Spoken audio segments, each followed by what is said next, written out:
Porque a la 1:30 ya se termina. Bueno, la charla, como sabéis, se titula "Si es posible otro modelo de cuidados públicos", y ellos van a exponer cómo sí que es posible, ¿no? Tenemos con nosotras a María Pazos y a Pedro Casas. María Pazos es una matemática, investigadora, activista feminista. Ha sido jefa de estudios de investigación en el Instituto de Estudios Fiscales, donde coordinó la investigación de Hacienda Pública e Igualdad de Género. Colaboró en diversas universidades y organismos públicos y colabora, impartiendo módulos sobre economía, políticas públicas e igualdad de género. Forma parte de la Asociación Internacional de Economía Feminista, socia fundadora de la Plataforma por los Permisos Iguales e Intransferibles por Nacimiento y Adopción, PINA. Entró por oposición en el Cuerpo de Actuarios Estadísticos y Economistas de la Seguridad Social, permaneciendo en dicha entidad, y en el Departamento de Estudios Socioeconómicos del Ministerio de Trabajo. Obtuvo una beca, no sé si lo pronunciaré bien, Fulbright, en Estados Unidos, donde realizó un máster de estadística en Harvard y una estancia en la Oficina de Estadísticas Laborales de Estados Unidos. A su regreso, se incorporó otra vez al Instituto de Estudios Fiscales y lo compatibiliza con la docencia en la Universidad Carlos III. Durante 3 años estuvo en París, donde ocupó un puesto de administradora en la Dirección Pública Social de la organización para la cooperación y el desarrollo económico. Estancias temporales en las universidades de Estocolmo, Islandia, Aalborg, le permitió estudiar los diferentes modelos de la organización social y su relación en la desigualdad de género. Formó parte de la red de expertos sobre género y empleo en la Comisión Europea. Dirigió el proyecto de la investigación de impacto de género y políticas fiscales de América Latina. Tiene publicados 5 libros y un gran número de artículos científicos y capítulos de libros, ¿no? Pedro Casas lleva cerca de 50 años trabajando en la Asociación de Vecinos de Carabanchel Alto, que es su barrio, de forma altruista, para que cada día sea mejor, con las reivindicaciones que han durado durante décadas en conseguirse. Su lema es: la lucha que se abandona se pierde con seguridad. Colabora desde siempre en las luchas con otros colectivos en temas de educación en barrios periféricos, ¿no? También por la gestión directa de los servicios públicos, contra la privatización de la sanidad, por la dignidad de los nombres de la calle, por la memoria de lucha antifranquista en la antigua cárcel de Carabanchel, por los derechos de los pueblos a decidir su futuro. Socio fundador de la Plataforma por la Remunicipalización y Gestión Directa de los Servicios Esenciales.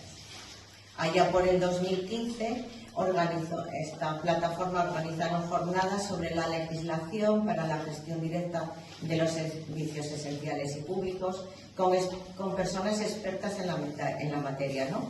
Secretarios de ayuntamiento, interventores, juristas e incluso concejalas y concejales que ya habían hecho el proceso de internalizar los servicios o que estaban comenzando.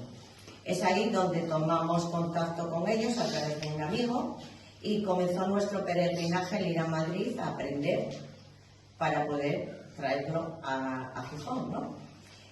Ha publicado numerosos procesos de remunicipalización tanto en España como en el resto del mundo. Tenemos la suerte de que con ambos, con María y con Pedro, tenemos una maravillosa amistad, que además hemos podido comprobar cuando peor estábamos, lo generosos, lo solidarios que son. Fuimos atendidas por ellos maravillosamente, por la plataforma, por sus compañeros, en la acampada al raso en nuevos ministerios.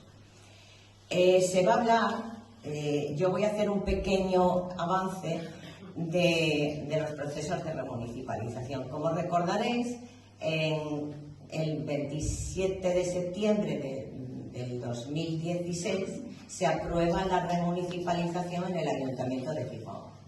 Y en enero del 2017 se hace una comisión para hacer los estudios de la viabilidad.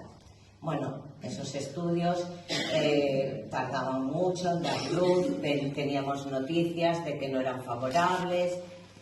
Efectivamente, allá casi ya por diciembre nos dan en un pleno la noticia de que no se va a remunicipalizar, se da tras aquella votación porque esos informes salían excesivos, muy caro la remunicipalización. A nosotras, a nuestro corto entender, que no somos ni matemáticas ni economistas, ya veíamos que aquellos informes eran totalmente infames.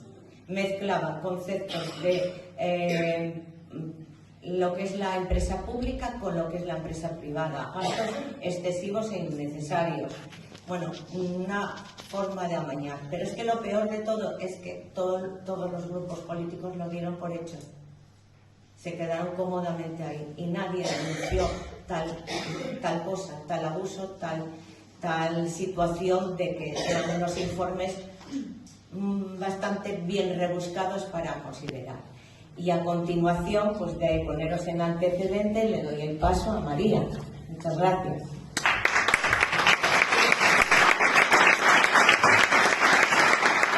Nadie fue a la prensa diciendo estos cálculos son imposibles. Al contrario, lo dieron por bueno, o que sepamos, nadie protestó. Bueno, el informe también estima cuál sería el coste de proporcionar ese servicio directamente, y cuando digo directamente desde el ayuntamiento, puede ser directa, que decimos a veces, o a través de una empresa pública. Entonces, yo me he quedado, porque luego hay otras estimaciones más altas, ¿no? Pero me he quedado con la primera opción que plantea el informe, que es que se subrogue a las trabajadoras manteniendo sus retribuciones según el convenio actual, a la sazón, en aquel momento, pero aplicándole los permisos que tiene el ayuntamiento, que son mayores. O sea, si por ejemplo tienen un cuarto de hora de descanso diario, pues se lo aumentan a media hora, ¿no? A 30 minutos. Y luego añaden 100 horas de conciliación y tal, ¿no? O sea, estas cosas, esencialmente estas dos cosas. Vale, bueno, pues entonces calcula los costes, costes directos, el personal coordinador, el personal prestador del servicio. Lo que plantea es que las auxiliares, como van a tener más descanso, entonces se necesita aumentar la plantilla un 20%. Vale, aumenta un 20%. Y considera que, que esos son los costes directos. Personal coordinador, que es el que ya existe, ¿no?, en las empresas, y el 20% más de las trabajadoras auxiliares. Y luego a eso añade costes indirectos, y esto es muy interesante, porque claro, los costes indirectos, si presta el servicio al ayuntamiento, son mucho más altos que si los prestan las empresas. Vale. ¿Por qué? Porque dice, hay que aumentar la plantilla del ayuntamiento en 6 personas. O sea, y os lo voy a leer. Dice, aumento del personal coordinador, dice, comillas, a estos trabajadores, a los que están coordinando en las empresas, se necesita un incremento de personal debido a la carga de trabajo del personal municipal para la gestión de este servicio desde su estructura y con las categorías de distribución siguientes: un jefa de sección, 2 titulados medios, un técnico programador y 2 administrativos. Total, 6 personas más. ¿Y eso es por qué? Claro, porque dice, bueno, si ya está eso organizándose, ¿no? El ayuntamiento ahora no está dedicando o sea, es como si el ayuntamiento no estuviera dedicando nada a vigilar a las empresas, a coordinarse con las empresas, a hacer los pliegos, a ver los contratos, los concursos. nada, o sea, como si el ayuntamiento ahora no estuviera utilizando nada, pero si, porque lo prestan las empresas, pero si se presta directamente, entonces se necesitan 6 personas más. 6 personas del ayuntamiento que se dediquen a eso. Y dice que eso es porque, dice, esas personas se necesitan porque en un primer momento se incrementan el número de nóminas, contratos, permisos, formación, equipos informáticos, mantenimiento de programas, etcétera. ¿Vale? O sea, y entonces mostrando, proporcionando el servicio de unificado, ¿no? Y no troceado, estabilizado en el tiempo, en fin. Bueno, pues esto es lo que dice. A ver, más costes indirectos, claro, porque luego hay más costes indirectos. El incremento de la plantilla del ayuntamiento, luego hay telefonía y medios informáticos. Bueno, ahí no se excede, porque dice que solo esa es la opción de dar a las trabajadoras solo un móvil simple, pero casi que yo creo que es hasta sin internet, o sea, un móvil simple, que es menos de lo que las empresas prometen. No sé si dan, pero sí prometen, porque las empresas prometen tablets, prometen otras cosas. Así que ese coste no es, pero bueno, son 18.000 euros. Transporte. En el transporte resulta que considera el informe que se necesitan 18 vehículos del ayuntamiento. O sea, actualmente, a la sazón, en 2016, y ahora también, ¿no? Resulta que las trabajadoras ponen sus vehículos privados y se les paga, entonces se les pagaba a 0,24 euros el kilómetro. Pero, si lo presta el ayuntamiento, entonces se necesitan 18 vehículos municipales. ¿Vale? Entonces, ¿qué pasa? ¿Que al ayuntamiento no le parece digno que las trabajadoras tengan que utilizar su coche privado? Estoy de acuerdo, pero ¿por qué pacta con las empresas que esto sea así, no? Bueno, pues esto es así. Luego, el vestuario, que también es más, porque según el convenio, el contrainforme, porque si puede, a este informe contesta con un contrainforme, y en ese contrainforme una de las cosas que estima, que yo he sacado algunos datos de ahí, una de las cosas que estima es que según el convenio el vestuario, lo que está obligado el convenio es a 21.000 euros. Bueno, si el ayuntamiento quiere dar más, vale, lo que no sabemos es si ahora las empresas están dando más, ¿no? Total, bueno, en total los euros anuales que sería la prestación del servicio serían, claro, 4.590.000, o sea, 4.600.000 euros, ¿no? Al final. Eso es como un 30 y tantos por ciento más caro. Que lo que estima de la prestación actual, pero que yo no cuestiono esto de que la prestación actual, a ver, esto de que el coste de los auxiliares sea 3.340.000 con el convenio, yo no lo cuestiono, pero hay ya de entrada una cosa escandalosa. Entonces las empresas no están respetando el convenio.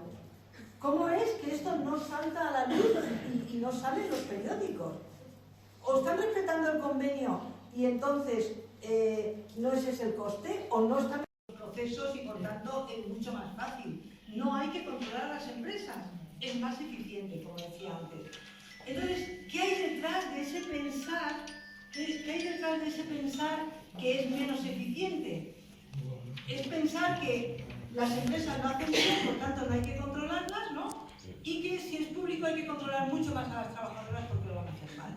Esa es la mentalidad que se detrás de esto. Y yo creo que la experiencia nos dice que eso no es cierto. Aquí hay muchas trabajadoras públicas que están para los ayuntamientos y que no es cierto, la gente en general se implica. Entonces, bueno, aumentar el gasto pero sí que hay que aumentar el gasto para mejorar la atención. Claro que hay que aumentar el gasto, porque ahora como máximo son 25 euros o 25 horas a la semana. Y sí que hay que aumentar, porque la atención es muy deficiente. Hay que aumentar el gasto. No es el mismo servicio que se da. Entonces, me voy a referir brevemente, porque ya estoy súper fuera de plazo, me falta el punto 3, que por qué es posible técnica y económicamente un sistema de atención a la dependencia basado en el derecho universal a atención suficiente por parte de los servicios públicos. Bueno, en el Instituto de Estudios Fiscales hicimos un estudio que está publicado en la página web, al cual yo me refiero siempre porque me parece que demostraba que efectivamente es técnica y económicamente posible un sistema de atención a la dependencia como el de los países nórdicos. Tomamos el ejemplo de Suecia, transpusimos a la población española las condiciones de esos servicios y bueno, pues esto es nada, estas son las grandes cifras de lo que pasa ahora, ¿no? Que se utiliza el 0,7% del Producto Interior Bruto. Se puede decir España es un país más pobre, pero lo que se trata es de qué porcentaje de la producción del Producto Interior Bruto, si es más pobre, será menos, ¿no? Pero estamos hablando de porcentaje. La comparación internacional es brutal. España un 0,7%, pero por ejemplo Noruega un 3,3%, Holanda un 3 y pico, o sea, muchísimo menos. Se utilizan menos recursos que en otros países. Y las prestaciones, como decía al principio, están basadas en la familia, porque un tercio está basada en la ayuda a domicilio, que es el apoyo a la familia, que no suple para nada la tal, y luego la prestación por cuidados en el entorno familiar es lo otro, es el otro tercio. Pero servicios públicos, cuando de verdad hay grandes dependencias, pues hay poquísimos, ¿no? El sistema que proponemos es ese sistema universal, para lo cual unos gastos se aumentan y otros se reducen, porque ahora mismo el sistema actual no solamente es que se utilicen pocos recursos, es que se utilizan, como hemos visto, para las empresas privadas y también porque las familias para cuidadoras son pocas, pero también es algo que se eliminaría si se proporcionaran servicios públicos, porque se dan prestaciones para contratar servicios privados, porque se dan desgravaciones que solo son para las clases medias y altas. Las desgravaciones tienes que tener para desgravarte, por tener una persona en casa. Porque se dan excedencias y reducciones de jornada, en fin. Bueno, entonces, se garantizarían los derechos y el tanto por ciento del PIB que utilizaríamos sería, en vez del 0,7%, el doble, un 1,5% del PIB, que es ya bastante menos de ese 3 y pico que utilizan los países nórdicos, pero bueno, que sería ese. Y aquí tengo la referencia del estudio, que está en una página web que hicimos, cartopilar.es, el equipo del Instituto de Estudios Fiscales, junto con un equipo de la Universidad Pompeu Fabra, dirigido por Vicente Navarro, y ahí tenéis pues, el resumen, tenéis uno un poco más grande y tenéis todos los estudios en los que se basan, ¿vale? Y referirme en último término a la situación actual, que era el punto que... No, pues a ver, pues quizá sí, esto que es lo que está pasando ahora, las tendencias, que era el último punto, ¿no? Entonces, lo que está pasando ahora es que, no sé si habéis oído hablar de la famosa desinstitucionalización, que dicen, ahora lo que hay que hacer es desinstitucionalizar, que las personas se queden en casa el mayor tiempo posible. Bueno, la atención a domicilio está creciendo. Aquí tenéis las cifras de lo que ha pasado desde enero del 20 hasta mayo del 22. La diferencia y la variación. En el SAT ha crecido un 19%, la prestación económica de esas mujeres que están cuidando 24 horas al día durante 365 días al año, que es esclavismo puro, bueno, menos el respiro que les dan a veces No, porque la prestación por cuidados en el entorno familiar es incompatible con la atención a domicilio, o sea que esas que están las 24 horas no tienen ese respiro siquiera. Bueno, pues ha crecido un 16%, cuando la propia ley de dependencia de 2006 decía que esto era excepcional y transitorio, pero que está es como digo, es un tercio de los casos con que se resuelve así. Los centros de día y noche han bajado, las residencias se han quedado como están, o sea, hay 88 menos, pero más o menos. Luego, Ha crecido también la prestación económica por utilización del servicio. Claro que esto lo puede tener quien tiene dinero para suplir ir a una residencia privada, ¿no? Por ejemplo, y la prestación, bueno, en fin, que no vamos por el buen camino, que vamos a mantener el sistema y sí, las trabajadoras de ayuda a domicilio seguirán poniendo un parche mal valoradas, con un empleo precario, pero bueno, no quiero decir que esto vaya a tener que ser así, porque estamos intentando cambiarlo, con lo cual, pero lo único que quería terminar diciendo es que es algo que hay que hacer en Sison, pero que hay que hacer también en todos sitios, y que hay que coordinarse para realmente, porque esto si no es una cuestión que sea un clamor de la ciudadanía, es difícil que, aparte de algunos casos concretos que podéis conseguir, pues es difícil que salga el empleo. Así que bueno, gracias, si todo lo he entendido.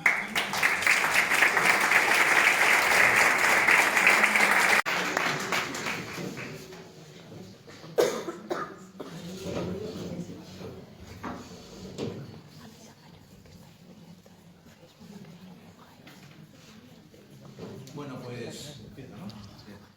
pues buenos días a todas y todos y todes. Encantado de estar aquí. Para mí es un honor que nos hayáis invitado, en particular a mí, porque creo que nosotras, las trabajadoras del SADE de aquí, particularmente de Asturias y de Sison, pues sois un grandísimo ejemplo de lucha, de perseverancia, y estáis consiguiendo quizá resultados tangibles no mucho menos de lo que quisierais, pero sí estáis consiguiendo algo que es intangible, que es el preludio de luego nuevas conquistas, que es salir del ostracismo y salir de la invisibilidad.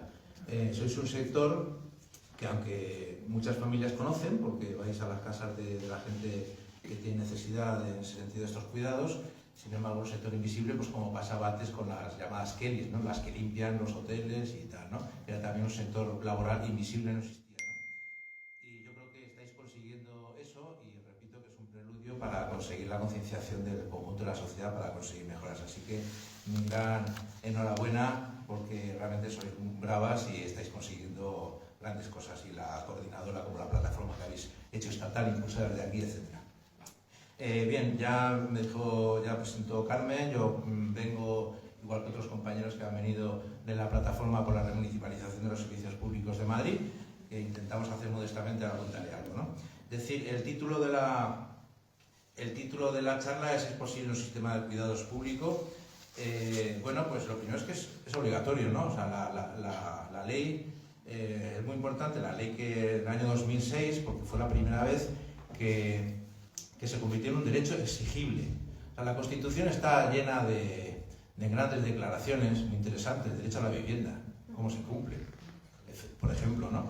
Y por lo menos esta fue la primera vez en que algo, es decir, el cuidado de las personas, pues era, repito, un derecho exigible por ley. Con lo cual, pues la ley obliga.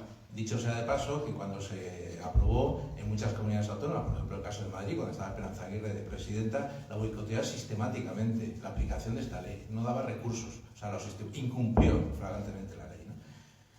Bien, sabemos que se cumple no a medias, quizá menos de medias. Y luego, por otra parte, si es posible que sea público, ¿no? Bueno, pues la ley de base de régimen local dice en concreto, en el artículo 85, dice... los servicios públicos de competencia local habrán de gestionarse de la forma más sostenible y eficiente. Es un añadido que aplicaron en la época de Rajoy, Montoro, etcétera, ya lo ha comentado María, no me extiendo ahí, ¿no?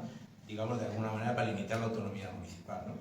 Dentro de los sistemas enumerados a continuación, y empieza, curiosamente, a gestión directa.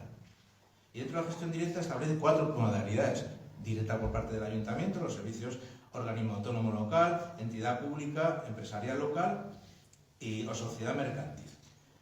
Eso empieza la ley, lo cual parece que da prioridad a lo que es la gestión directa, ¿no? Y luego habla, en segundo lugar, la gestión indirecta. Es decir, la ley ya impone un criterio y una valoración, y en ese sentido lo público, la gestión pública directa, le parece lo más importante.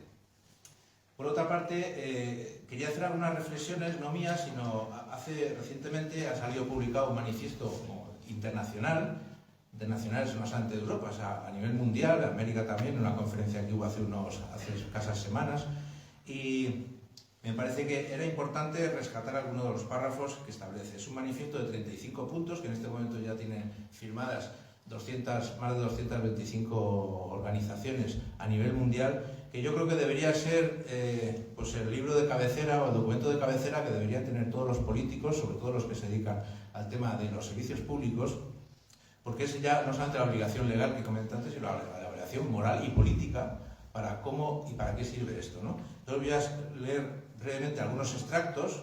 El documento está público, está colgado en una página de internet, y entonces algunas de las reflexiones que hace la siguiente.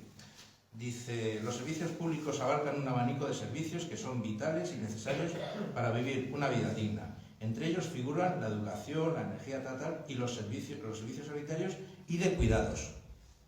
Otro punto dice: los servicios públicos son un compromiso social colectivo cuya responsabilidad y obligaciones principales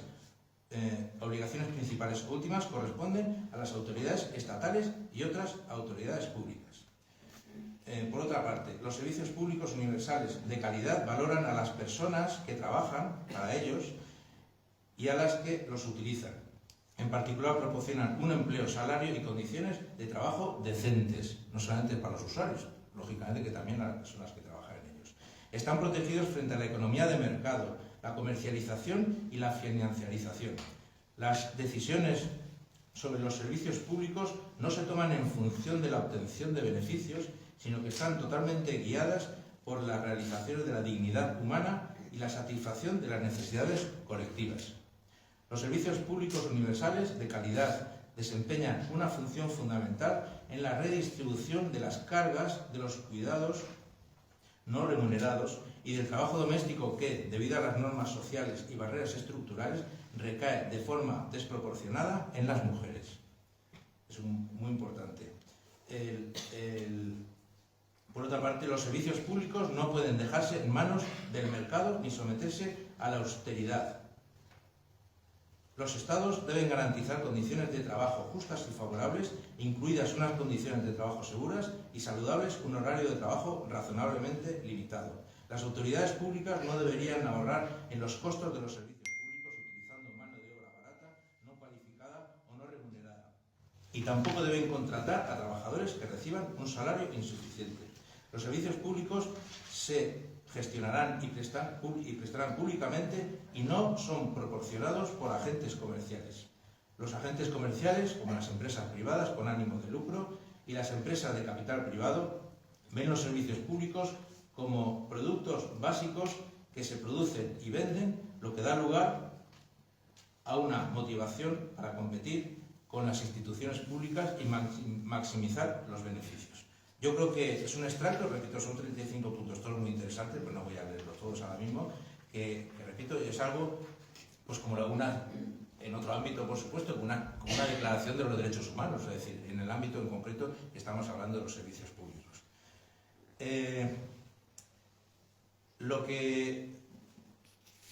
¿Para qué sirven los movimientos sociales y las luchas? Nosotros nacimos en el año 2014 y tuvimos un momento de más actividad, pues con los ayuntamientos, la época de los ayuntamientos del cambio, del 15 al 19, nos llevamos bastantes decepciones, en el caso de Madrid, por ejemplo, que es donde nos movemos.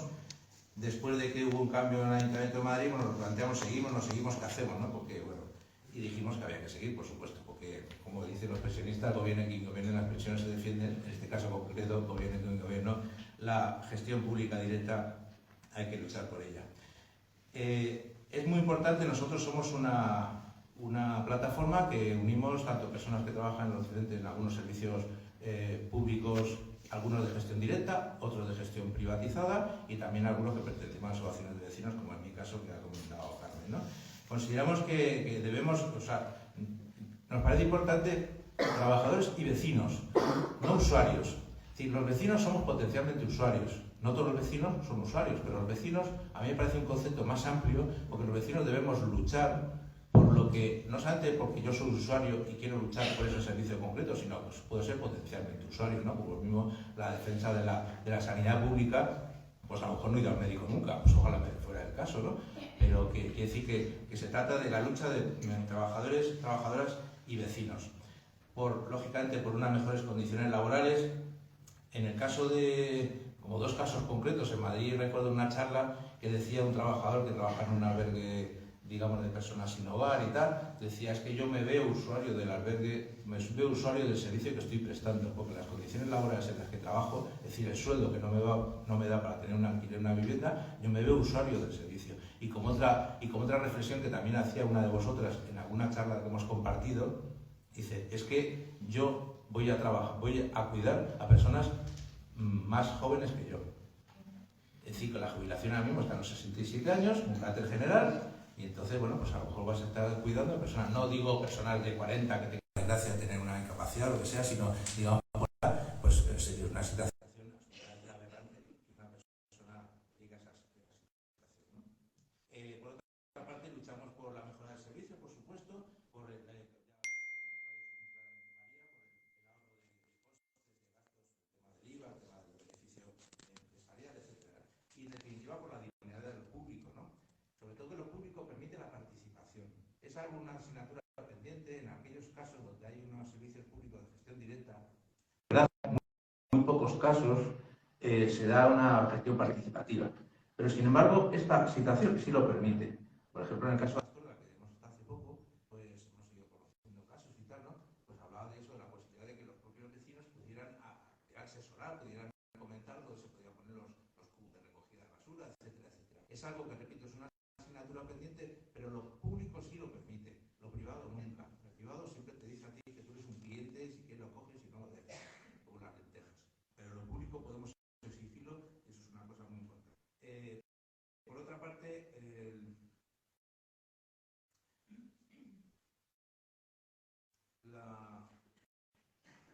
bueno, estamos consiguiendo modestamente, no digo nosotros, sino todos los movimientos sociales que estamos en esto, en particular sobre el tema de la gestión pública, de alguna manera estamos consiguiendo que el tema siga candente. O sea, sabéis que, bueno, pues en los años 70, en la época de Reagan, Thatcher y tal, pues hubo una oleada neoliberal tremenda, donde se privatizó mucho. En concreto, en el caso de Gran Bretaña, por ejemplo, Thatcher privatizó muchísimas cosas y ahora se están dando cuenta de las consecuencias, ¿no? Están revertiendo, desde hace bastantes años, están revertiendo aquella privatización de los ferrocarriles, otra serie de servicios, porque ha sido un auténtico desastre, ¿no?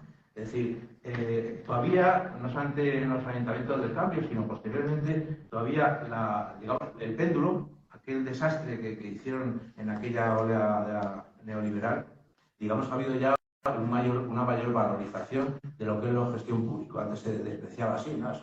Los trabajadores públicos son funcionarios, son vagos, no se sirven para nada, todo es un desastre, es un despilfarro, mucho más gasto. Todo eso está en cuestión de hace bastantes años y se trata de mantener la atención para eso, ¿no? En ese sentido, luego comentaré que vamos a presentar un documento de cara a las próximas elecciones municipales para que de alguna manera también esto se siga teniendo en cuenta, ¿no? En definitiva, se trata de una lucha permanente, o sea, la lucha es permanente. O sea, a veces consigues cosas, pero si no estás alerta, te las pueden quitar en cualquier momento. O sea, cualquier conquista hay que saberla defender. Entonces, la lucha es permanente. Muchas veces lo que pasa es que es cansada también. Y es humano que te canses y quieras descansar, ¿no? Pero bueno, una cosa es que descanses un rato, otra cosa es que ya te entregas al sofá y entonces cuando te quieras levantar, pues ya te han quitado todo lo que habías conseguido, ¿no? En definitiva, es fundamental para mover las instituciones. O sea, cuando gobiernan, pues suelo decir, cuando gobiernan los nuestros, pues a los nuestros, entre comillas, cada uno tendrá los suyos, que no sé cuáles son los nuestros, pero vamos que cada uno, si no los espabilamos, no hacen las cosas. Los concejales y concejales, todos los cargos públicos de izquierda, del signo que sea, sobre todo de izquierda, reciben muchísimas presiones y muchísimas acosos totales por parte de las empresas y tal. Empieza con una comida, empieza no sé qué, y una serie de presiones y luego corruptelas. Pero presiones, y si no se consigue algo, pues amenazas. Nosotros, los movimientos sociales, tenemos que presionar a los nuestros también, para que se acuerden por qué están ahí, por qué fueron elegidos y para qué fueron elegidos. Repito, dentro de una situación cordial, Pero es importante que sepan que seguimos ahí, no echarnos cruzando de brazos pensando que por ganar unas elecciones, más o menos, se consiguen las cosas. Creo que todos, de alguna manera, y aquí en particular, tenéis la experiencia en ese sentido, ¿no? Y luego decir que, bueno, que afortunadamente hay una red internacional ya sobre esto, que es fruto, por ejemplo, el manifiesto ese que he leído. Y diré, bueno, todo esto es así, tal, ¿qué obstáculos hay, no? Obstáculos, efectivamente, pues eso, una cosa es lo que diga la ley, otra cosa es lo que digan las intenciones y lo que todos los manifiestos que queramos hacer, pero efectivamente hay obstáculos, ¿no? Obstáculos que, en definitiva, vienen por parte de las empresas, como muy bien ha explicado María. En fin, las empresas tienen beneficios y tiene muchísimo potencial económico esto. Sepamos que, yo creo que sabéis, que desde hace unos años, sobre todo cuando la crisis del boom inmobiliario, la burbuja inmobiliaria del año 2008, las empresas constructoras se metieron, en particular, el tema de los servicios sociales y otros sectores también, ¿no? Fundamentalmente. Ahora ya se ha dado una vuelta de tuerca más y son muchos fondos buitre internacionales los que están gestionando los servicios sociales de los ayuntamientos de este país, ¿no? Entonces, evidentemente, obstáculos. Pues primero son las propias empresas que ven reducir sus beneficios y quieren tener ese nicho de mercado que es muy estable, porque son unos ingresos fijos. O sea, digamos, los ingresos públicos son fijos, algo que quiebre el Estado. Afortunadamente no estamos todavía en esa situación, mientras que los beneficios de otro tipo de sector, pues es más variable, ¿no? Aquí los tienen fijos. Los firman y saben que todos los años tienen que recibir. Y no solamente eso, sino que luego la aprieta y dice, oye, que tenemos pérdidas, que tenemos que compensar, etcétera, etcétera. El marulleo que tienen entre ellos. Por otra parte, ¿qué hacen las empresas? Pues lo primero, mueven a los medios de comunicación para empezar a desprestigiar, cuando se quiere hacer, este el sector, no sé qué. Mueven también mafias. En el caso de Astorga, por ejemplo, pues nos contó un concejal que había conseguido, junto con todo el equipo de gobierno, ¿no? Pero que lo había impulsado mucho, el tema de la municipalización del servicio de recogida de basura, de limpieza viaria, etcétera, pues el acoso y derribo, claro, que ha sido castigado durante varios años, pero a nivel con un coste personal muy elevado. O sea, existen mafias en este país. Y eso estamos hablando de un ayuntamiento de Astorga, pues relativamente pequeño, ¿no? ¿Qué pasaría en Madrid si a alguien se le ocurriera, digamos, gestionar directamente, que es su obligación, gestionar directamente el servicio de recogida de basuras? Pues no sé, pero me imagino, no me gustaría estar en su consejo, francamente, ¿no? Aunque es su obligación. Y luego también hay obstáculos políticos, evidentemente, ¿no? Que son en fin, los concejales que luego en los plenos pues votan lo que les han dicho que tienen que votar. O sea, no solamente por la ideología del partido, sino porque esos partidos precisamente son los brazos políticos de determinados intereses empresariales, ¿no? Y por otra parte, hay trabas, obstáculos legislativos importantes. Sobre todo en la época de Rajoy, legisló incluso algunas modificaciones dentro de la ley de presupuestos que afortunadamente el Constitucional, cosa rara, pues le quitó la razón, ¿no? Y no lo ponen a cabo. Es decir, limitando claramente la autonomía municipal, que es sagrada, está recogida en la Constitución. La Constitución aplica cuando les interesa, cuando no les interesa, ¿no? Pues limitando claramente la capacidad. Incluso en el caso de Madrid, por ejemplo, ¿no? El caso del Ayuntamiento de Madrid, en la época de ahora Madrid, pues el concejal Carlos Sánchez Moto consiguió sanear todas las cuentas que Gallardón había dejado hecho una mierda en el ayuntamiento, decía, una bancarrota total. En 2 años de pronto había superávit en las cuentas. Bueno, pues no se podía utilizar ese superávit para mejorar los servicios públicos. Pero ¿cómo es esto, no? Así montó. Luego, por desgracia, la alcaldesa se cargó a este concejal, que era el que había levantado, era el que había planteado eso y quería, de alguna manera, aplicar ese dinero que ha salido de todos los impuestos nuestros y que era superávit después de pagar religiosamente todas las deudas y tal, ¿no? Bien. En ese sentido, curiosamente, o sea, hay muchas trabas legales, muchas, pero no son imposibles de solventar, como veremos luego a un momento. Pero curiosamente, cuando un equipo de gobierno quiere remunicipalizar un servicio, tiene que presentar unos cuantísimos informes, el caso aquí que hemos estado experimentando, de aquí de Sison, y sin embargo, al revés, os voy a leer un párrafo de un informe del año 2021, de hace menos de 2 años, de mayo, justificando por qué el servicio de ayuda a domicilio a nivel que controla lo que es la Comunidad de Madrid, la manera de justificar que se tenía que hacer privatizar. Yo lo voy a leer, es alucinante, hay que leerlo y hay que leerlo varias veces porque dice, no puede ser posible. Es un informe que tiene 1,5 páginas, que es esto que tengo aquí, ¿no?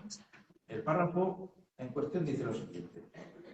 La Consejería de Familia, Juventud y Política Social no dispone de los medios personales y materiales necesarios para prestar directamente la ayuda a domicilio a las personas en situación de dependencia de la Comunidad de Madrid, por lo que resulta necesario la contratación de un servicio de ayuda a domicilio especializado para la adecuada prestación de las actividades previstas en el pliego de prestaciones de prescripciones técnicas.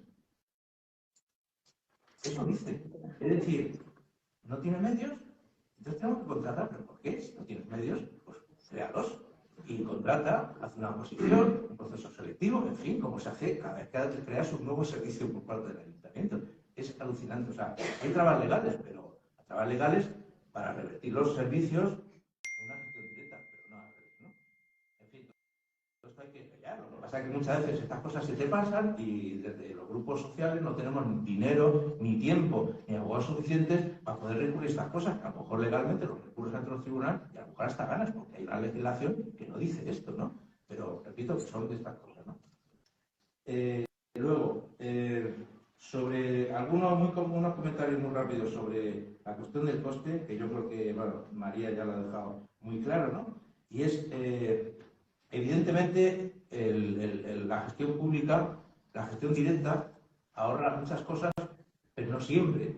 Sí, no siempre, porque tampoco hay que pensar solamente en hacer los servicios públicos, como decía el manifiesto que he leído, vamos, algunos de los párrafos, su obligación es hacer una gestión adecuada de los servicios sobre los que tienen competencia, cueste lo que cueste. Pero sí es verdad, por ejemplo, nosotros hemos tenido oportunidad y tenemos un folleto que tiene la compañera Loreto, por si alguien quiere, de la plataforma, tenemos un blog, vamos, incluso podéis entrar a Plataforma Municipalización Madrid y sale ahí. Tenemos bastantes conferencias, las que aludía antes Carmen, bastantes actos muy interesantes, no porque lo hayamos hecho nosotros, sino porque ha venido gente de muchos sitios. Hasta la alcaldesa de París no ha venido, pero sí nos mandó eso, que municipalizó el servicio de agua de la ciudad de Madrid, de la capital de París y tal, ¿no? Entonces, no sé a qué venía lo del folleto. Sí, que conocemos muchos casos y, por ejemplo, en el caso de León, Ciudad de León, hace bastantes años el Partido Popular municipalizó la limpieza de eso porque estaba en bancarrota. El ayuntamiento estaba en bancarrota y la única manera de poderlo salvar fue la gestión directa de ese servicio. Es decir, que en unos casos concretos es que el PP lo hizo. En otros casos, por ejemplo, en el caso de Soto del Real, un pueblo de la Comunidad de Madrid, pues la gestión se llevó a revisión la gestión directa a la piscina municipal. Con eso consiguieron subir los sueldos a los trabajadores, bajar las tarifas de las piscinas, aumentar no sé cuánto los usuarios que utilizaban esa piscina. Es decir, fue todo absolutamente, vamos, cuadrado, niquelado, por sota, caballo y rey, ¿no? Y en otros casos no necesariamente tiene por qué ser así, ¿no? Como se ha visto, es decir, es complejo y se hace falta invertir. Lo que es curioso es que a veces esos informes reconozcan que el servicio que se está prestando en este momento es absolutamente deficitario, que si se hiciera bien tiene que subir, pero se quedan ahí, ¿no? Como muy bien decía antes María. Eso es escandaloso, ¿no? Y también habría que hacer la pregunta a los que deciden en los plenos municipales o los parlamentos autonómicos y tal, ¿privatizaríais vuestro puesto de trabajo?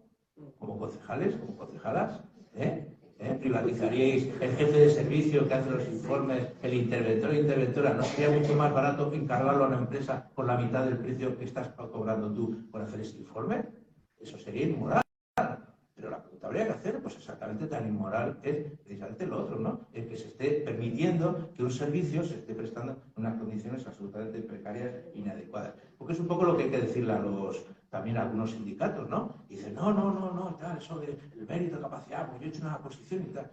Bien, pues has hecho una posición, estás como funcionario y funcionaria estupendamente, pero en la medida que tú estás bloqueando que se subrogue ese servicio, en la medida estás haciendo que ese servicio siga siendo prestado por unas personas que la empresa contrata como le da la real gana, sin mérito y capacidad. Es decir, tú lo que haces de esa manera, bloqueando esto, lo que estás haciendo es consintiendo e impulsando que se hagan las condiciones aquellas, ¿no? Con lo cual, y por último deciros que a pesar de estos obstáculos, etcétera, ¿no?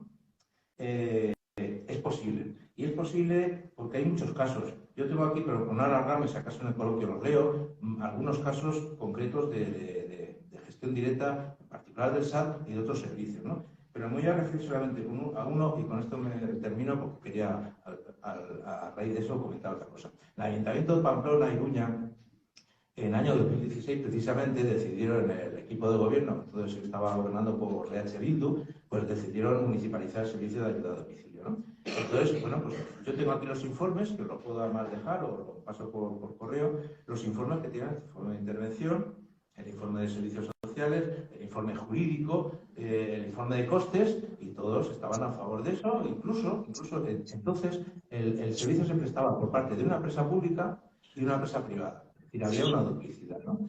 El valor de la hora de trabajo de la empresa pública era superior al de la empresa privada. Sin embargo, a pesar de eso, no tenía ningún reparo de decir, bueno, si se tiene que cobrar esto, pues se tiene que cobrar esto todas las personas que se incorporen, ¿no? Entonces, decidieron la gestión directa.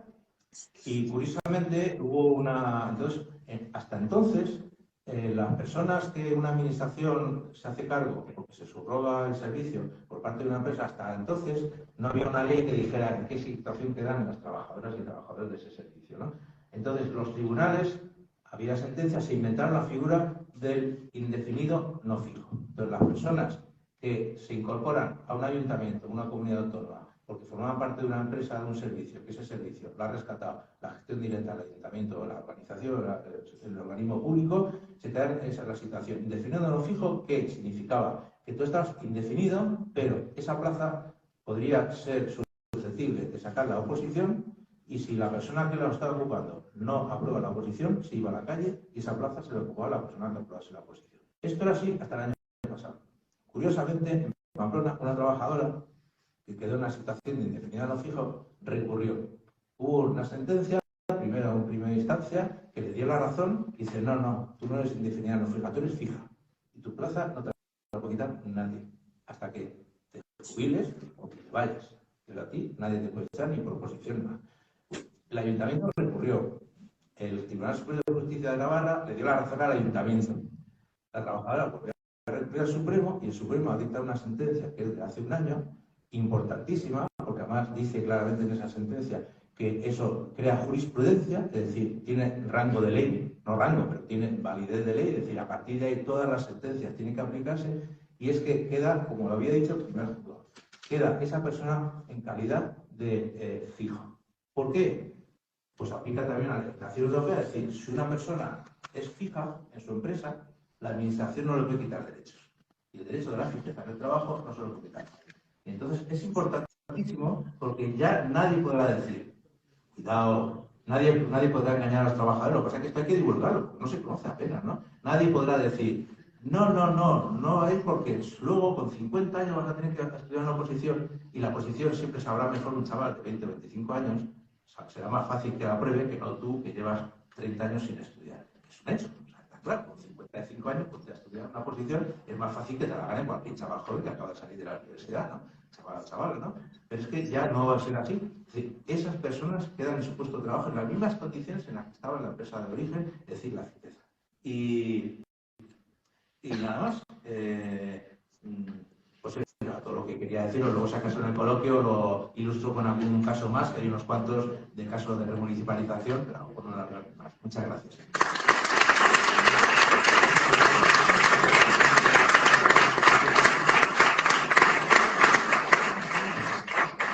Nos gustaría mucho que hubiera un coloquio, que preguntarais cualquier duda que haya quedado y que hubiera una interrelación entre nuestros acompañantes.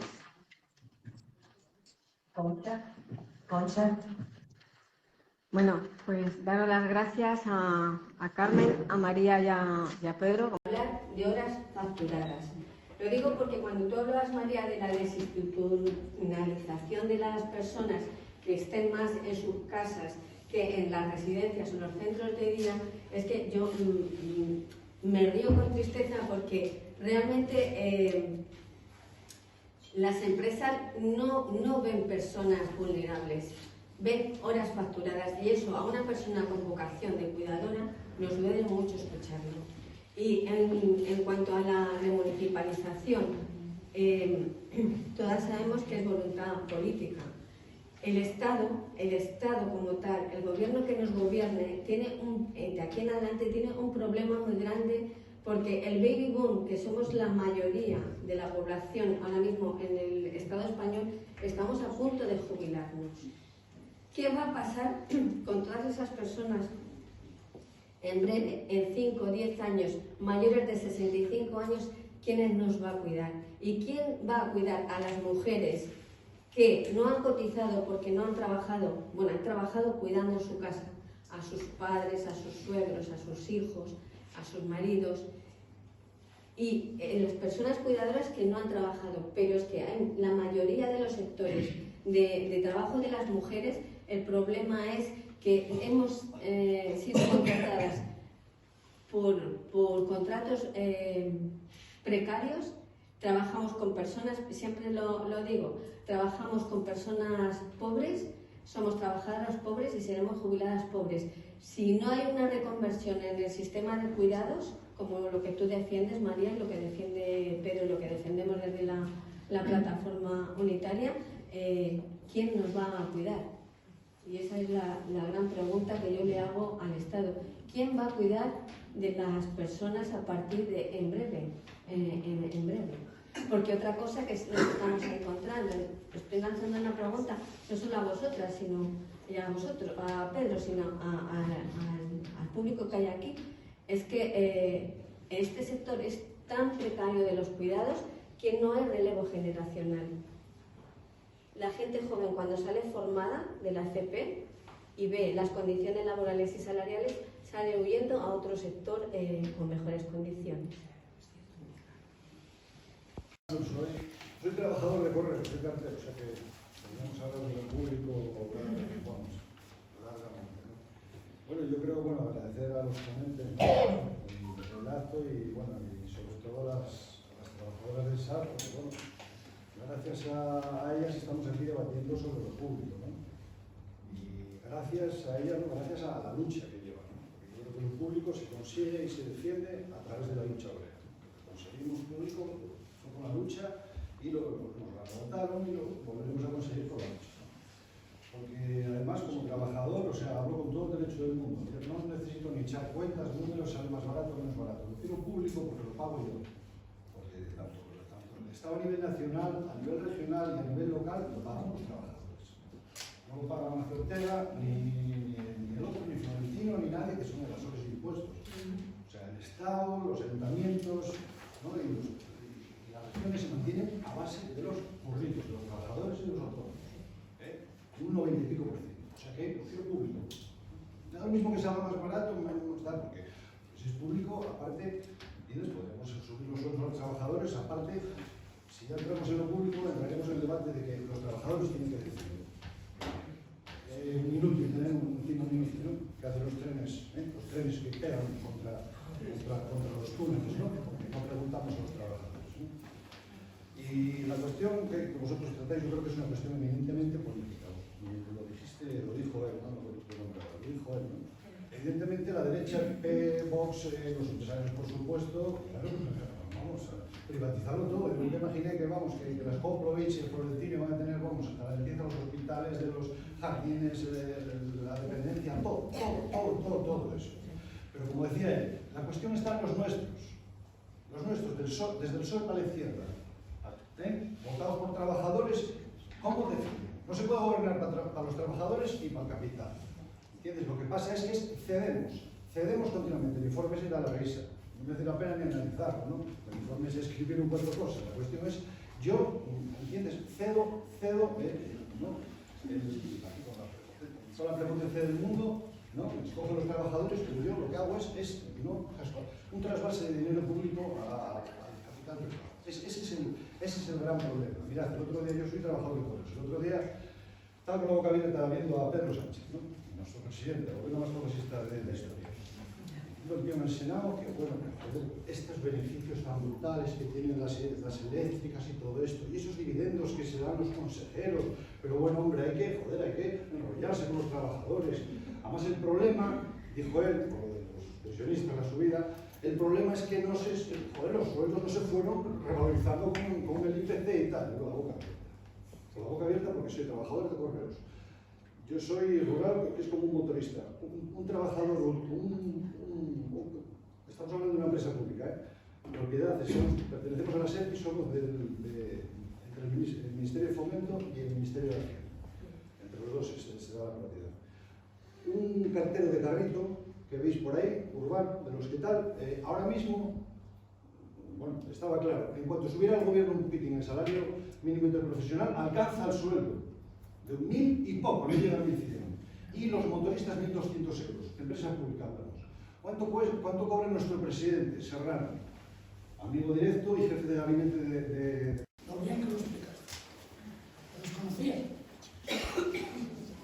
Solo había escuchado que en el Ayuntamiento de Gijón, en el 2016, los grupos municipales apoyaron a FOA, excepto Sesión si puede. Las cosas como son. Podemos repasar la prensa de Asturias. Tenemos una oportunidad el 28 de mayo. Vamos a ver los programas electorales que se presenten en Gijón y en Asturias. ¿No sería mejor que el servicio de ayuda a domicilio dependiera del Principado de Asturias como servicio público? Para que todos los ayuntamientos de Gijón, de Asturias, tuvieran un servicio público. Claro, los que viven en Carreño, no hay fuerza para movilizarse. En Gijón sí, en Carreño no. En Oviedo, porque el gobierno de la derecha no. Creo que debería estar en los programas electorales de Izquierda Unida, del PSOE y de Podemos para las elecciones autonómicas del 28 de mayo. Mirad, hace unos meses calculé la pensión a una trabajadora del servicio de divulgación. Va a quedar, como muy bien dijo la compañera antes, una pensión pobre. Tienen unas grandes lagunas en sus cotizaciones. Hay las que no llegan ni a cobrar el salario mínimo interprofesional, porque tienen contratos pobres. Hay que solucionar también esos problemas, porque el servicio del que está privatizado, volver al público va a tardar. Va a tardar porque no hay un movimiento que apoye en la calle ciudadana. Acordámonos cuántos estuvimos en Oviedo en vuestras manifestaciones. Muy poco. Y mira que fue una lucha generosa. Fue una lucha que los traicionaron UGT y comisiones. Nadie lo dice, lo digo yo. Os traicionaron. Pero no os vencieron. Os felicito vuestra lucha que lleváis años. Conozco a muchos de los que estáis aquí. Y hay que seguir en la lucha. Pero hay que mirar qué programas electorales. Por ejemplo, se ha preguntado en el Ayuntamiento de Gijón si en ese más de un mes de huelga indefinida el servicio no era al 100%. Las empresas, ¿qué siguieron recibiendo al Ayuntamiento? ¿El 100%? Nada más, nada más. Ricos. Bueno, eso es para nosotros. Nosotros tenemos mucho culpa de todo esto que está pasando. Y luego, después de esta exposición, mi gran pregunta, que no sé de nada, es por qué, por ejemplo, en el caso del Ayuntamiento de Gijón, y después de estos números, y después de estas leyes que parece que están recogidas en distintos, que si Constitución, que si derechos de trabajadores, porque al final no es público, ¿por qué no se desprivatiza? ¿Por qué no se remunicipaliza? Esa es mi pregunta, es que yo no lo sé. Agradecer en primer lugar la presencia de Pedro, de María y de las compañeras que habéis venido hoy de Madrid aquí a compartir un espacio de lucha, de unidad que se lleva compartiendo desde hace mucho tiempo, ¿no? A mí eso personalmente me entusiasma. Yo me identifico también, yo soy cambio, yo soy también de lo público, es decir, soy de lo público porque estoy jubilado, pasé a la empresa pública, a lo mejor igual me la privatizan dentro un poco, pero de momento pertenezco a lo público. Bien, en ese sentido yo os agradezco mucho que estéis aquí, nos conocemos desde hace mucho tiempo, personalmente sé que estáis haciendo un trabajo en Madrid tremendo con el tema de la municipalización de todos los servicios públicos, tremendo, en una plaza muy difícil. El otro día estábamos en una reunión en Madrid con Concha y con gente de Madrid hablando un poco de cómo abordar todo el asunto de la municipalización de ayuda a domicilio coordinado por todos los sectores, estamos hablando de ese tema y bueno, tenéis una plaza muy difícil, estábamos precisamente en el edificio, en el cortijo de esa loca que tenéis como presidenta en Madrid, que no lo entiende ni Cristo cómo puede estar gobernando una ciudad tan combativa como la de Madrid, no lo entiende ni Dios, pero bueno, son cosas que pasan, están ahí, son inexplicables y por eso tiene mucho más mérito todavía la pelea que estáis llevando, que es encomiable, ¿no? Y como bien decíais al principio, pues bueno, esta relación viene de hace tiempo, de la coordinación que se lleva teniendo con las trabajadoras de ayuda a domicilio, que fue creciendo, se creó una plataforma a nivel estatal y hay una lucha encomiable. Hace poco hubo una huelga en Asturias de ayuda a domicilio y yo aquí me quiero detener un poco porque fue ejemplar. La sensibilidad social que generó fue impresionante. Hoy en la calle, las opiniones de la calle, todo el mundo entiende que las personas tienen que tener un servicio asistencial decente, no una chapuza como las que están dando los ayuntamientos que sacan a subasta pública un servicio como la ayuda a domicilio de atención a personas necesitadas al precio más bajo, el mejor postor, hablo sobre el que más barato me salga, pues ya aquí no lo doy, que habría que mirar si luego es el más barato, no es el más barato, cuánto dinero se va por las alcantarillas y para un lado y para otro. Eso habría que analizarlo porque nunca tenemos datos de esas cuestiones, ¿no? Y son muy importantes. Y vosotros tenéis un gran trabajo que hoy lo ponéis aquí al servicio de todo el mundo, solidariamente, como debe ser, dentro de los movimientos sociales, como debe ser, compartir para pelear y para luchar. Entonces, nada, yo no quería nada más que deciros eso, agradeceros que estéis hoy aquí, que afortunadamente hemos compartido muchas veces muchas cosas, que las sigamos compartiendo y que el servicio de ayuda a domicilio tiene que ser un servicio público y que eso se va a conseguir sí o sí porque va a ser una demanda social, que va a ser un clamor popular porque la gente sabe que sus familiares no pueden quedar en manos de especuladores, que no los cuidan y que es un servicio que tiene que cumplir una función y la mejor manera de cumplirlo es estando en manos de la gestión pública. Lo tenemos clarísimo. Así que nada más. Gracias, compañeros, compañeras. Ya se ha comentado lo suficiente el apoyo que hay que tener al servicio de atención domiciliaria, al personal que trabaja en las residencias de la tercera edad, a todo el personal que se dedica al cuidado de las personas necesitadas. Y hemos hablado, bueno, apoyando y sumándome a vuestra lucha y a vuestras reivindicaciones en todos los aspectos, pero nos estamos olvidando que nosotros, que vosotras, en estos momentos que sois las que los cuidáis, nos estamos olvidando de las personas a las que cuidamos y la calidad que reciben debido a vuestras condiciones de trabajo, de sueldo, cómo se han olvidado, cómo están en una residencia y ya están bajo un techo, que ocurra lo que ocurra, ¿no? Yo he sido trabajadora y he sido... bueno, he sido enfermera, con lo cual soy de lo público y sigo siendo de lo público, aunque esté jubilada. He trabajado en atención domiciliaria también y he tenido a mi madre en una residencia, he trabajado en residencias también y sé lo que pasa y cómo es de terrible la situación en la que se tiene que trabajar y en las que a veces nosotros nos dejamos arrastrar por esa situación porque no queda otra, ¿no? Qué falta de empatía a veces se produce por parte de los propios trabajadores hacia esas personas con las que se está trabajando allí, porque no tenemos ni el estímulo, ni los medios, ni la necesidad de observar qué es lo que pasa, cómo se sienten, a pesar de que se hace con la mayor empatía o ganas de hacerlo, pero no se puede hacer, porque cuando no hay personal no puedes levantar, no es digno tener que levantar a las personas y no es que no sea digno, es que no se ha flexibilizado la forma en la que se debe de vivir en las residencias, en la que los demás vamos a hacerles la vida lo más fácil posible y se ha hermetizado de una manera tan tajante y tan tremenda esa forma de vivir y la forma a veces también cuando se va a hacer el servicio a domicilio, ¿no?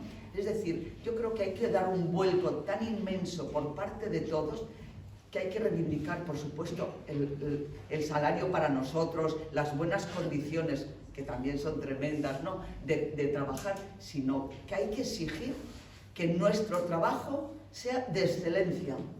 O sea, que el trabajo que realicemos hacia esas personas que lo necesitan y que han contribuido en lo público o como si es en lo privado, me da igual porque he trabajado en residencias privadas y también lo he visto, tenga que ser de excelencia. y que las personas que estén allí reciban un trato de excelencia, porque nosotros, como trabajadores, estamos excelentemente tratados, ¿no? Bueno, era mi aporte y sobre todo acordarnos de a quién cuidamos, ¿no? Y un apunte al final que, bueno, a mí me llena de cierta esperanza, ¿no? Por lo menos en Asturias se ha creado el Servicio de Bienestar, la Consejería de Bienestar Social ha creado una red de cuidados de larga duración, que no sé si vosotras como asociación estáis, pero está abierto a muchas a entidades públicas, a privadas, y bueno, lo que pretende es intentar que todas estas deficiencias que se han recogido, y se ha hecho un estudio muy exhaustivo de la situación, se mejore, crear ratios, crear no solo lo que estamos hablando, la mejora en el cuidado, sino los sueldos, las condiciones laborales, etcétera, etcétera. Bueno, yo un apoyo y un ánimo a que la lucha no la dejemos, porque aunque se consigan muchas cosas, a veces son aparentes. Está hablando del plan Impulsar, ¿verdad? Bien. Esta plataforma participó de forma activa en lo que nos dejaron en el plan Impulsar. Todas las aportaciones que hicimos no se cogió ninguna. Es más, todos los fallos, las sugerencias, sí. ¿Pero qué se hizo? Se apostó en el plan Impulsa otra vez por la privatización, por el tercer sector, y no habla de la página 1 a la última nada de lo público. Y añado más. Cuando estuvimos en huelga, ese plan Impulsa se nos había prometido que iba ya todos los procesos de licitación este año iban a empezar todos los ayuntamientos. De hecho, el día 20 de septiembre, que no se me olvidará en la vida porque es mi cumpleaños, aparece a primera hora de la mañana la señora consejera Melania Álvarez en la Xunta y dice que está todo muy bien, ya está todo arreglado, porque hay una propuesta del SASE que ya la huelga va a finalizar. Bueno, pues en cuestión de pocas horas ya sabíamos dónde teníamos que ir a votar, por supuesto no juntas, sino por localidades, Parres, Piloña, Oviedo, Gijón, Avilés, Mieres, Langreo, y los centros de día paseó la urna por cada uno de esos centros de día debajo del brazo de alguien, no sabemos con qué garantías, para las votaciones. Y bueno, eran dos papeletas tan clarísimas como una que decía romper negociación o propuestas de SASE. Las propuestas de SASE eran las mismas que nos habían presentado el 27 de julio. Nadie había hablado de romper negociación. Todas queríamos seguir negociando. Bueno, pues la gente no sabía ni qué votar. Cuando preguntaban, les silenciaban en muchos sitios. Solamente allí donde pudimos explicar a las compañeras qué significaba votar a uno a otro, fue donde ganó. Y no sabemos a día de hoy los resultados de los centros de día, cómo se hizo, cuántos centros de día hay para poder hacer un balance de esas votaciones. Y a día de hoy también, este año 2023, resulta que no todos los ayuntamientos van a hacer licitaciones nuevas y que van la mayoría a prorrogar. Con lo cual, aquella solución tan buena del 20 de septiembre que avaló a las empresas, tanto sindicatos mayoritarios como la consejera, ayudaron a torcer la balanza en favor a las empresas, nosotras vamos a seguir cobrando un 1,5% de subida y no vamos a ver la tabla B en la vida, porque el convenio tiene una fecha de caducidad. Y dicho esto, muchas gracias. Paso a María conteste la pregunta. Comentarios. Lo que dice Concha, ¿quién nos va a cuidar en breve? Es que es ya, o sea, no es en breve, es ya, ahora mismo, cuando está la pirámide de la población invertida. Y como dije antes, pues muchos tienen esa fantasía de que no lo van a necesitar, pero efectivamente ahora el tamaño familiar es uno, ningún hijo, y evidentemente pues también los hombres que ahora creen que no van a necesitar, lo están ya necesitando. Hay familias donde no hay esa persona, esa mujer a la que esclavizar, ya no la hay, ¿no? En muchas familias, por mucho que se esclavizara a todas. Bueno, el comentario de Alfredo, que sigues aquí, vale.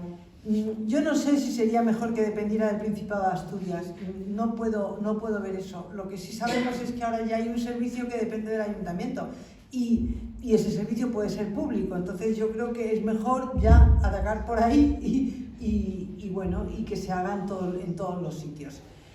Aunque luego se pusieran de acuerdo los ayuntamientos, porque es verdad lo de las economías de escala, pero los ayuntamientos donde fuera público. Y lo que sí quiero aclarar es que a mí, aclarar o incidir aún más en que a mí me parece que lo que pasó en 2016, hubo un informe, hubo un contrainforme y ahí se quedó todo. Es decir, nadie, ningún grupo siguió tomando la batuta en la siguiente legislatura, tampoco, o sea, porque hace muchos años, desde 2016, y ningún grupo fue a la prensa y ningún grupo recurrió a la ciudadanía, porque hay una cosa y es que yo nunca he entendido los políticos que quieren realmente estar en contra de lo que se está haciendo por parte de los mayoritarios o de tal, ¿por qué se quedan en los despachos hablando? O sea, cosas tan evidentes como esta, tú lo sacas en la prensa, haces una rueda de prensa y la gente estará contigo porque son cifras escandalosas. Entonces la gente estará contigo. Pero ¿por qué tampoco ni siquiera los grupos que creemos que están con nosotras hacen eso? ¿Vale? No lo he entendido nunca, desde 2015 hasta ahora no lo he entendido nunca, ni a nivel municipal, ni a nivel autonómico, ni tampoco a nivel general, a nivel del Parlamento. Luego, lo de... A ver, bueno, hay muchas cosas, Blanca, gracias por hablar de las personas usuarias. Hay muchas cosas que no hemos hablado, pero yo creo que estaba implícito que aquí de lo que se trata es de dar un buen servicio, que ahora mismo es deficitario, etcétera. Pero que, por supuesto, quien está en primer plano son las personas usuarias. Y hay muchas cosas de las que tampoco hemos hablado. Por ejemplo, de las mujeres que están cuidando a sus maltratadores. A mí me gusta sacar eso. O sea, porque el maltrato existe. Hay un porcentaje importante de la población que está de las mujeres que están maltratadas en el seno familiar. Y a esas mujeres se las está forzando a que sean las que se declaran como cuidadoras familiares y están realmente, pues eso, obligadas a cuidar en condiciones terribles. Y también las personas que están cuidadas por sus familiares también están en situaciones terribles, porque todo va unido. O sea, que también esas personas a veces son maltratadas, porque la persona que les está cuidando está de los nervios, ¿no? Estoy hablando de los cuidados en el entorno familiar, etcétera. Hay muchas cosas de las que hablar, pero solo quería decir otra cosa más sobre los planes, que Carmen ha hablado de este plan y yo tengo experiencia de otros planes en otros contextos, en el tema de los cuidados. Los planes, esos planes ad hoc, ¿no? Que no atacan el problema fundamental, no solucionan el sistema de cuidados, sino que lo que hacen es poner un parchecito. Esos planes son, en primer lugar, súper ineficientes, porque primero multiplican la gestión, proporcionan unos servicios que, pues yo por ejemplo estoy pensando en el plan corresponsables, que es otro plan que se inventaron. Los políticos quedan bien porque dicen, fíjate, estamos haciendo algo nuevo, en vez de arreglar lo que hay que arreglar, que sería mucho más fácil más fácil en el sentido de más eficiente, ¿no? O sea, arregla lo que tienes que arreglar, pero no lo arreglas y entonces montas todo un sistema nuevo que se duplica con el otro, que además, quiénes son los usuarios, quiénes son los beneficiarios, hay duplicidades también a ese nivel, hay un montón de trabajo completamente ineficiente, pero eso sí, es para salir en los periódicos y decir que hay un nuevo plan. Los nuevos planes, y no solo los nuevos planes, sino los nuevos estudios que se montan, las nuevas comisiones para estudiar. Decía el conde Romanones, me parece, ¿no? O sea, si quieres hacer algo, hazlo, y si no, crea una comisión, ¿no? O sea, y entonces ya disparas la pelota adentro de un año, como por ejemplo se está haciendo ahora con el sistema de cuidados. A mí me llamaron como experta, yo fui a la primera reunión y dije, no voy a colaborar en esto, me voy. O sea, era el plan cuidados. El plan cuidados que se montó hace ya un año lo montó el Ministerio de Igualdad. El Ministerio de Igualdad montó la comisión de cuidados, ¿no? O sea, que era una comisión que decía que tenía como objetivo hacer un estudio del sistema de cuidados y unas propuestas a lo largo de un año, pero que ya como esas propuestas iban a ser pues ahora, o sea, ahora se cumplirá el año dentro de un mes o algo así, ya no se iban a poder aplicar en la legislatura actual. Entonces, pero yo lo que dije es, a ver, todo está estudiado ya, está calculado ya, coged los cálculos que hay y veréis cómo podéis reformar totalmente el sistema de cuidados. No lancéis la pelota adentro de un año y desde luego no contéis con se enfadaron conmigo las investigadoras, ¿no? Porque yo dije, no, compañeras, no seáis cómplices de esto, porque vais a hacer unos estudios muy bonitos, pero os están utilizando precisamente para no hacer nada a lo largo de un año. Y esto es lo que se hace, pero yo no estoy hablando de este gobierno, estoy hablando de todos los grupos políticos, de todos los gobiernos y de todos los niveles de gobierno. Esta es la situación que hay. Es muy motivador intervenir en esto, sobre todo cuando eres mujer, cuando eres activista social, cuando eres enfermera, yo 25 años he estado trabajando como eventual en la sanidad pública y en las residencias públicas. Porque, bueno, pues soy compañera que apoya, por supuesto, desde el feminismo inclusista, que ahora recoge pues, la explotación de las mujeres, no solamente el feminismo ilustrado, sino las mujeres que desde abajo, como las trabajadoras del SAR, ¿no? Pues impulsan la lucha social y se representan, ¿no? Asimismo, pues es muy motivador participar en un debate sobre lo público. Pero yo tengo dos opiniones, ¿no? Desde luego, la lucha por lo público nos lleva a la lucha política directamente, y a tomar partido y a criticar las posiciones políticas de la izquierda, pero brutalmente. En primer lugar, del Partido Socialista, en segundo lugar, de Izquierda Unida y en tercer lugar, de Podemos, ¿no? Que ha sido, bueno, pues quien ha recogido esa esperanza política, ¿no? De los últimos años, porque realmente cuando han tenido oportunidad en los ayuntamientos del cambio, pues no ha sido aprovechada, porque lo público ha pasado lo que ha pasado, y es que ha surgido una casta de millonarios gestionando lo público, que luego además han ido a lo privado y que han conchaveado, vamos, empezando por el ministro de inclusión de su puta madre,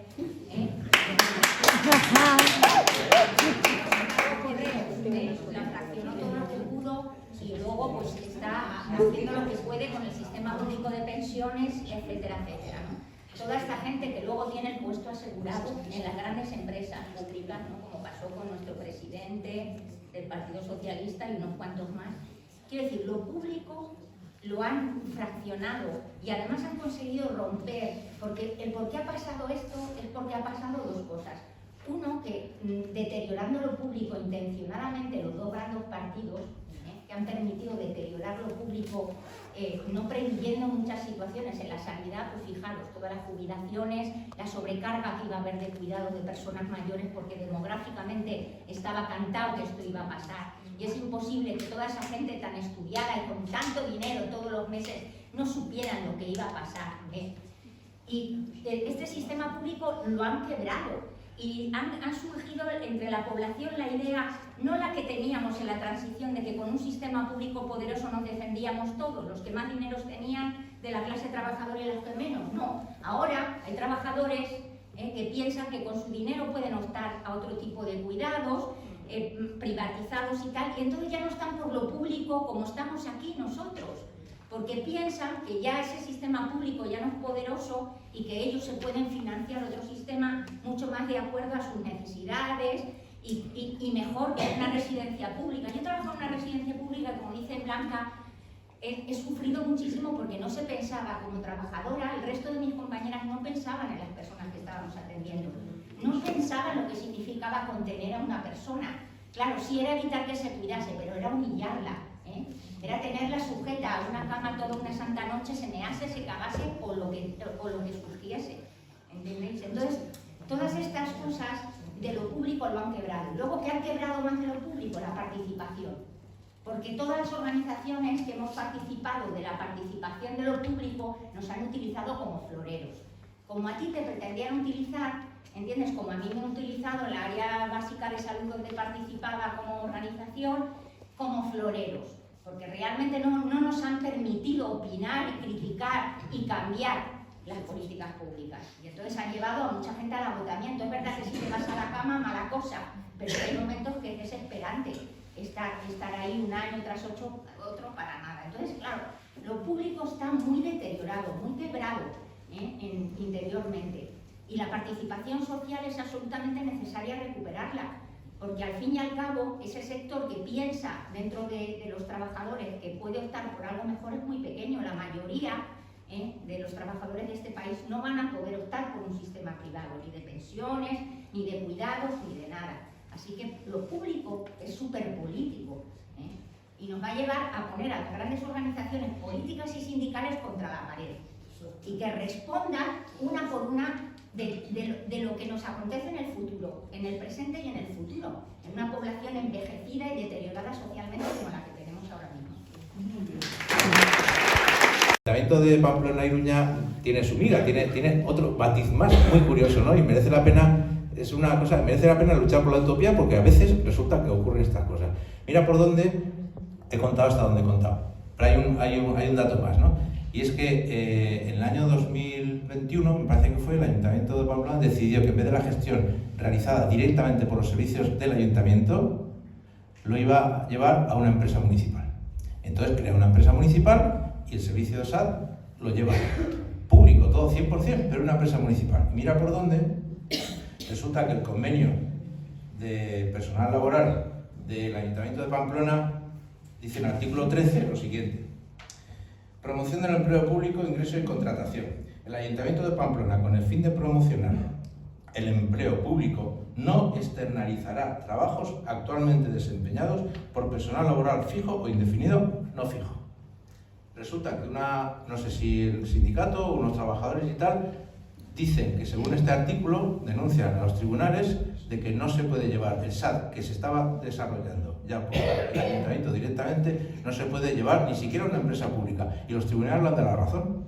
Es decir, que encima, lo que quiero decir es que todo estamos mal, pero hay muchas cosas y resulta que hay derechos en convenios laborales que te permiten garantizar todavía mucho más, blindar más cuando se ha hecho un proceso de remunicipalización. No sé en qué llevará todo esto, ¿no? Pero digo como anécdota porque es curioso, es decir, hay que pelear en todos los frentes, en el frente del convenio laboral, en el frente político, en todos los frentes, no hay que desaprovechar ninguna oportunidad, porque a veces el momento más tonto, más parece que tiene más importancia, resulta que luego te da la clave de mejorar. Y solamente decir que, bueno, pues antes no lo dije, pero sí quiero leer casos de gestión directa municipal del servicio de ayuda a domicilio. Nosotros tenemos recopilados algunos, como por ejemplo muchos son de, bueno, en el caso de Jerez, muchos son de Andalucía, o casi todos.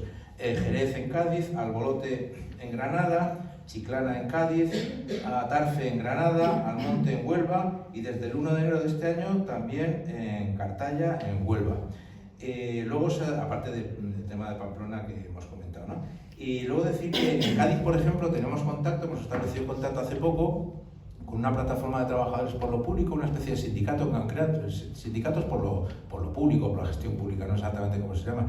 Fundamentalmente son jardineros de una contrata que trabaja para el ayuntamiento y tal, ¿no? Han creado un sindicato y están absolutamente también en esta misma línea. Y también en una cooperativa de abogados están trabajando el tema del servicio de ayuda a domicilio para intentar promocionar. Es decir, digamos que bueno, es complicado. Las fuerzas opositoras a nuestra lucha son muy poderosas y muy grandes, pero se sigue abriendo camino, ¿no? Y para rematar esto, deciros que nosotros, pues, nosotros somos un pocos, no penséis que somos ahí, somos pocos, que hubo un momento que sí éramos más y tal, ¿no? Pero decidimos seguir con la vela encendida, hacer lo que se pudiera, y una de las cosas que hicimos hace 3 años, creo que fue, por ahí, o 4, nos fuimos a Ámsterdam, que había un congreso internacional, el futuro es público, internacional, del mundo entero y tal. Fue una preciosidad, preciosidad digo en el sentido que nos llenó mucho las pilas y tal, ¿no? Y entonces ahí hemos aportado, por ejemplo, casos que conocemos de remunicipalización en España, ¿no? Y lo han incorporado, hay un informe muy interesante, ¿no? Que lo que pasa es que se vino luego la pandemia, no hemos podido dar tiempo a distribuirlo y todo eso, y nosotros hemos hecho también un informe, que es lo que creo que comentaba antes, que queremos hacerlo público ahora, poco antes, antes de que termine este trimestre y antes de la campaña electoral, para recordar. Y deciros que en ese sentido es un informe que ya hay 21 organizaciones a nivel de España que lo avalan, que lo firman, que lo apoyan, como la plataforma de vuestra, ¿no? La plataforma de trabajadoras del SAT, y está, por ejemplo, Ecologistas en Acción, está ATAC, está la Federación de Asociaciones de Vecinos de Madrid, en fin, una serie de organizaciones, unas más grandes, otras más pequeñas, que queremos dar público. En ese informe se dice, pues, que hay, por ejemplo, que en estos últimos 4 años, en esta última legislatura, se han seguido municipalizando servicios, como por ejemplo el aeropuerto de Castellón. ¿Os acordáis aquella cosa que hizo el Fabra, no? Bueno, pues se ha municipalizado, en este caso municipalizado, no, digamos, gestión directa de la comunidad, ¿no? La limpieza viaria de Málaga, el alumbrado público en Alcorcón, Madrid, el hospital de Torrevieja, la limpieza viaria, recogida de basuras en Astorga, el abastecimiento y distribución de agua potable en Alcázar de San Juan, recogida de residuos urbanos en Torrevieja. Estos que tengamos localizados. ¿Son pocos? Claro que son pocos. Hay 8.000 municipios en el Estado español, ¿no?